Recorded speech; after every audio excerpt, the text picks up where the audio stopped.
ஒருத்தர் ஒரு கொஸ்டின் உங்ககிட்ட கேக்குறாங்க, அதுக்கு நீங்க ஆன்சர் எப்படி பண்ணுவீங்க? முதல்ல அந்த கொஸ்டின் என்னங்கறத நீங்க அண்டர்ஸ்டாண்ட் பண்ணிக்கணும். அதை புரிஞ்சிட்டு அதுக்கு ஏத்த மாதிரியான ஆன்சர் என்னங்கறத நீங்க சொல்லணும். கொஸ்டின் கேட்டு அதுக்கு நீங்க ஆன்சர் பண்ணக்கூடிய டைம் இருக்குல்ல, அதை ரியாக்ஷன் டைம் அப்படின்னு சொல்லலாம். சரியா? நீங்க வந்து கார்ல டிராவல் பண்றீங்க, முன்னாடி யாராவது ஒருத்தர் வந்துடுறாங்க, அதை பார்த்ததுமே நீங்க அதை சென்ஸ் பண்ணி நம்ம கண் என்ன பண்ணும், நமக்கு பிரெயினுக்கு வந்து அந்த சிக்னலை கொடுக்கும். பிரெயின் வந்து என்ன பண்ணும், டக்குன்னு வந்து நம்ம பிரேக் அப்ளை பண்ணணும்ட்டு நமக்கு ஒரு ஆர்டர் போடும். உடனே நம்ம பிரேக் அப்ளை பண்ண உடனே என்ன ஆகும், கார் ஸ்டாப் ஆகும். சரியா? அப்ப அதை பார்த்த உடனே நம்ம பிரேக் அப்ளை பண்றோம்னா நமக்கு அதுக்காக ஒரு ரியாக்ஷன் டைம் அப்படிங்கிறது ஒண்ணு தேவைப்படுது. அப்ப அந்த ரியாக்ஷன் டைம் பேஸ் பண்ண கொஸ்டின் தான் இது. அப்ப ரியாக்ஷன் டைம் அப்படின்னா என்ன? when a situation demands our immediate action, it takes some time before we really respond. அப்ப நம்ம வந்து ஏதோ ஒரு சிச்சுவேஷன், அதனால நம்ம இமீடியட்டா ரெஸ்பாண்ட் பண்ணுங்கிற மாதிரியான ஒரு சிச்சுவேஷன் வருது. ஆனா இமீடியட்டா நம்ம பண்ண முடியாது, அதுக்கான ஒரு டைம் இருக்கு. அந்த டைம் தான் என்ன சொல்றோம்னா ரியாக்ஷன் டைம் அப்படின்னு சொல்றோம். Reaction time is the time a person takes to observe, think and act. அப்ப ரியாக்ஷன் டைம்ங்கிறது நம்ம என்ன ஒரு விஷயத்தை அப்சர்வ் பண்ணணும், அதுக்கு அடுத்தது திங்க் பண்ணணும், யோசிக்கணும், அதுக்கு அடுத்து என்ன பண்ணணும், அதுக்கு ஏற்ற மாதிரி ஆக்ட் பண்ணணும். இதுதான் வந்து reaction time. For example, if a person is driving and suddenly a boy appears on the road. நம்ம ஒருத்தர் டிராவல் பண்றாங்க, கார்ல டிராவல் பண்ணிட்டு இருக்காங்க, சடனா ஒரு பையன் முன்னாடி வந்துட்டான். Then the time elapsed before he slams the brakes of the car is the reaction time. அப்ப நம்ம பிரேக் அப்ளை பண்றதுக்கு முன்னாடி பார்த்த உடனே நம்ம பிரேக் அப்ளை பண்றோம்ல, பார்த்து பிரேக் அப்ளை பண்றதுக்கான அந்த டைம் இன்டர்வல் இருக்குல்ல, அதான் என்ன சொல்றோம்னா ரியாக்ஷன் டைம் அப்படின்னு சொல்றோம். Reaction time depends on the complexity of the situation. அது என்ன மாதிரியான சிச்சுவேஷன்ங்கிற அந்த காம்ப்ளெக்சிட்டியை பொறுத்தும், அந்த பர்சன் யாருங்கிறத பொறுத்தும் இந்த ரியாக்ஷன் டைம் அப்படிங்கிறது இருக்கு. And on an individual. பாருங்க தமிழ்ல எடுத்துக்காட்டு 2.7 எதிர்வினை நேரம். ஒரு சூழ்நிலை நம் உடனடி எதிர்வினையை கோரும் போது நாம் உண்மையில் பதிலளிப்பதற்கு சிறிது நேரம் எடுக்கும். சரியா? ஒரு கொஸ்டின் பண்றாங்க, நம்ம ஆன்சர் பண்றதுக்கு எவ்வளவு ஒரு பர்டிகுலர் டைம் ஆகும். சரியா? அப்ப ஏதாவது ஒரு சிச்சுவேஷன், அதுக்கு நம்ம ரியாக்ஷன் பண்ணணும், அதுக்குன்ட்டு ஒரு டைம் இருக்கும். சரியா? அந்த டைம் என்ன? Reaction time. எதிர்வினை நேரம் என்பது ஒரு நபர் கவனிக்க, சிந்திக்க மற்றும் செயல்பட எடுக்கும் நேரமாகும். உதாரணமாக, ஒரு நபர் வாகனம் ஓட்டிக் கொண்டிருந்தால் திடீரென்று ஒரு சிறுவன் சாலையில் தோன்றினால் அவர் காரின் தடையை அழுத்துவதற்கு முன் கழிந்த நேரம் எதிர்வினை நேரமாகும். எதிர்வினை நேரம் சூழ்நிலையின் சிக்கலான தன்மை மற்றும் நபரை பொறுத்தது. சரியா? அடுத்தது, you can measure your reaction time by a simple experiment. நமக்கான ரியாக்ஷன் டைம்க்கு ஒரு சின்ன எக்ஸ்பெரிமெண்ட் சொல்றாங்க. Take a ruler and ask your friend to drop it vertically through the gap between your thumb and forefinger.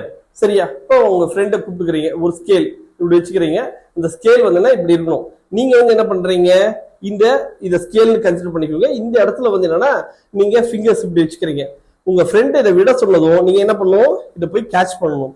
அதை விட்டதை கவனிச்சு நீங்க இதை போய் பிடிக்கிறீங்கல்ல, இந்த டைம் தான் வந்து ரியாக்ஷன் டைம். இதுக்கு வந்து 1 மீட்டர் ஸ்கேல் எடுத்துக்கிட்டோம்னா நமக்கு ரொம்ப ஈஸியா இருக்கும். சரியா? அப்ப after you catch it, find the distance D travelled by the ruler. அப்ப விடுறாங்க, நீங்க இங்க 0ல நீங்க உங்க கையை வச்சிருக்கீங்க, அந்த ஸ்கேலை விட்டதும் அந்த ஸ்கேல் வந்து என்னது இப்படி கிராஸ் ஆகி போகும், நீங்க கேட்ச் பிடிக்கிறீங்க. அப்ப இது 0ல இருந்து எவ்வளவு டிஸ்டன்ஸ் கழிச்சு நீங்க பிடிச்சிருக்கீங்க, 20 மீட்டரா 30 மீட்டரா அப்படிங்கிறத வச்சுட்டு அந்த டிஸ்டன்ஸ் டியை கால்குலேட் பண்ணலாம்.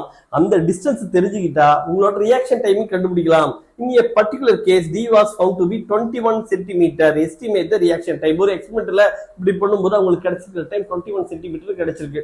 சரியா? அப்போ உங்களுக்கான ரியாக்ஷன் டைம் என்ன அப்படிங்கறத கண்டுபிடிக்க சொல்றாங்க. ஒரு எளிய பரிசோதனை மூலம் உங்கள் எதிர்வினை நேரத்தை அளவிடலாம். ஒரு அளவுகோலை உங்கள் கட்டை விரலுக்கும் ஆள்காட்டி விரலுக்கும் இடையில் உள்ள இடைவெளியில் அதை செங்குத்தாக விடுமாறு உங்கள் நண்பரிடம் கேளுங்கள். நீங்கள் அதை பிடித்து பிறகு அளவுகோல் பயணித்த தூரத்தை கண்டறியவும். ஒரு குறிப்பிட்ட நேர்வில் D இன் மதிப்பு 21 சென்டிமீட்டர். எதிர்வினை நேரத்தை மதிப்பிடுங்கள். இப்ப பாருங்க, இதுதான் எக்ஸ்பெரிமெண்ட். உங்க ஃப்ரெண்டு ஒரு ஸ்கேலை பிடிச்சிட்டு இருக்காங்க, நீங்க கீழே இங்க வந்து என்னன்னா இந்த டிஸ்டன்ஸ் இங்க பிடிச்சிட்டு இருப்பீங்க, அவங்க விட்டது என்ன ஆகுது, நமக்கு இது எவ்வளவு டிஸ்டன்ஸ் கழிச்சு நீங்க பிடிக்கிறீங்க. இல்லாட்டினா இங்க என்ன மார்க் பண்ணிக்கோங்க, ஒரு 10 சென்டிமீட்டர் 20 சென்டிமீட்டர் இப்படி பிடிச்சிட்டு இருக்கீங்க, அவங்க ஸ்கேலை விட்டுறாங்க, விட்டதை என்ன பண்ணுவோம், நீங்க இப்படி பிடிப்பீங்க. அப்ப இந்த ஸ்கேல் பர்டிகுலர் டிஸ்டன்ஸ் டிராவல் பண்ணிருக்கும். அந்த டிஸ்டன்ஸ் தான் என்ன, 21 சென்டிமீட்டர் இந்த எக்ஸ்பெரிமெண்ட்ல ஃபைண்ட் அவுட் பண்ணிருக்காங்க. இப்போ ரியாக்ஷன் டைம் நமக்கு தேவை. Okay, measuring the reaction time. அப்ப the ruler drops under free fall. இந்த ஆப்ஜெக்ட் வந்து என்ன ஆகுது, மேல இருந்து கீழே விழுது, அது ஃப்ரீ ஃபால், தடையின்றி தானே விழல். அப்போ வந்து என்ன ஆகும், இனிஷியல் வெலாசிட்டி v0 = 0, a உடைய மதிப்பு எதிர் முடுக்கம் எவ்வளவு, -9.8 metre per second square. Distance travelled வந்து என்ன, d, அதோட வேல்யூ வந்து என்னன்னா கொடுத்துருக்காங்க. இந்த இடத்துல d-னே வச்சுட்டு ஃபர்ஸ்ட் ஃபார்முலாவை பார்க்கலாம். அந்த ரியாக்ஷன் டைம் tr, இதை வந்து எப்படி நம்ம ரிலேட் பண்ணலாம் இந்த ஈக்குவேஷன் அப்படிங்கிறத பார்க்கலாம். x is equal to v0t plus half a t ஸ்கொயர்ங்கிறது ஃபார்முலா. நமக்கு இந்த எக்ஸோட வேல்யூ தான் என்ன சொல்லிட்டாங்க, d, டிஸ்டன்ஸ் டிராவல்டு சொல்லிட்டாங்க. இனிஷியல் வெலாசிட்டி வந்து என்ன, v0, இதோட value 0 plus half into a ஓட வேல்யூ -g இன்ட்டு t க்கு பதிலாக வந்து ரியாக்ஷன் டைம் tr வச்சுக்கலாம். அப்ப இது tr ஸ்கொயர்னு வரும். அப்ப d ஈக்குவல் டு என்ன வருது, -1/2 g/r ஸ்கொயர் அப்படின்ட்டு வருது. இப்ப நமக்கு என்ன தேவை, tr ஓட வேல்யூ தேவை. அப்ப tr square is equal to, இதை மேக்னிடியூட் மட்டும் வச்சுக்கோங்க, அப்ப நெகட்டிவ் சைன் தேவைப்படாது. ஓகே, இது இந்த சைடு அண்டர் கோட் வரும்போது வந்து இதை பிளஸ் வச்சுக்கலாம். d is equal to half g tr square. tr square is equal to என்ன வரும், 2d டிவைட் பை g அப்படிங்கிறது வருது. இப்போ வந்து என்னன்னா, நம்ம நெகட்டிவ் சைனா இருந்தாலும் இது கீழே வரதான் இது நெகட்டிவ் சைன் ரெப்ரசென்ட் பண்ணுது. நம்ம மேக்னிடியூட் பார்க்கும்போது எவ்வளவு டிஸ்டன்ஸுங்கிறப்ப நம்ம இதை நெகட்டிவா பாசிட்டிவ்னு வச்சுக்கலாம். ஓகே, அப்ப tr square is equal to என்ன வருது, 2d பை g னா tr இஸ் ஈக்குவல் டு என்ன வரும், √2d டிவைட் பை g அப்படிங்கிறது கிடைக்குது. tr is equal to √2d by g seconds. இப்போ வந்து என்ன, இவங்க கொடுத்திருக்கக்கூடிய இந்த கேஸ்ல வந்து d யோட வேல்யூ 2.1, g யோட வேல்யூ 9.8 அப்படின்னு வச்சுட்டு நம்ம இதை ஒர்க் அவுட் பண்ண போறோம். சரியா, இப்ப tr ஓட வேல்யூ என்ன கொடுத்திருக்காங்க, √2d by g செகண்ட் அப்படிங்கறத ஒர்க் அவுட் பண்ணிருக்கோம். இதுல d யோட வேல்யூ 21 சென்டிமீட்டர்னு கொடுத்திருக்காங்க, g யோட வேல்யூ 9.8 மீட்டர் per second ஸ்கொயர்னு கொடுத்திருக்காங்க. அப்ப இந்த வேல்யூஸை இந்த ஈக்குவேஷன்ல சப்ஸ்டிட்யூட் பண்ணலாம். இப்ப 2 இன்ட்டு g யோட வேல்யூ வந்து என்னன்னா நமக்கு 9.8 போட்டுக்கலாம். d யோட வேல்யூ வந்து பாருங்க 21 சென்டிமீட்டர், அது மீட்டரா கன்வெர்ட் பண்ணனும்னா 0.21. சரியா, அப்ப 2 இன்ட்டு √0.21 டிவைட் பை 9.8, இது ரூட்குள்ள இருக்கும். இத போட்டு சிம்பிளை பண்ணா நமக்கு ஃபைனலா என்ன ஆன்சர் வரணும், 0.2 செகண்ட்ஸ் அப்படிங்கிறது கிடைக்கும். சரியா, அப்ப வந்து பாருங்க தமிழ்ல எக்ஸ்பிளைன் பண்ணும்போது d ஈக்குவல் டு 21 சென்டிமீட்டர் கொடுத்துட்டாங்க, g யோட value 9.8 metre per second square என கொடுக்கப்பட்டுள்ளது. எனில் எதிர்வினை நேரம் அந்த வேல்யூவை சப்ஸ்டிட்யூட் பண்ணி நம்ம சிம்பிளை பண்ணா நமக்கு என்ன கிடைக்கும்னா அப்ராக்சிமேட்டா 0.2 செகண்ட்ஸ் அப்படிங்கிறது கிடைக்கும். சரியா, 0.23 சம்திங் வரும். நம்ம செகண்ட்ஸ்ல சொல்லும் போது என்ன 0.2 செகண்ட்ஸ் அப்படின்னு சொல்லலாம். சரியா, அப்ப இது வந்து ரியாக்ஷன் டைம்க்கான ஒரு எக்ஸாம்பிள். சரியா, அப்ப இது வரைக்கும் நம்ம என்ன பார்த்துட்டோம்னா, மோஷன் இன் ஏ ஸ்ட்ரெயிட் லைன்ங்கிற இந்த சாப்டர்ல A to Z line by line இந்த கான்செப்ட் கிளியரா பார்த்துட்டோம். சரியா, நெக்ஸ்ட் நம்ம என்ன பார்க்கலாம்னா இதுக்கான சம்மரி இருக்கு, அதையும் பார்க்கலாம். அதுக்கு அடுத்தது டேபிள்ஸ், என்னென்ன யூனிட்ஸ் யூஸ் பண்ணியிருக்காங்க, அதுக்கு என்னென்ன பிசிக்கல் குவான்டிட்டிஸ், அதுக்கு யூனிட் என்ன, டைமென்ஷன் என்னங்கிற ஒரு டேபிள் இருக்கு, அதுல இருந்து கொஸ்டின்ஸ் கேட்பாங்க.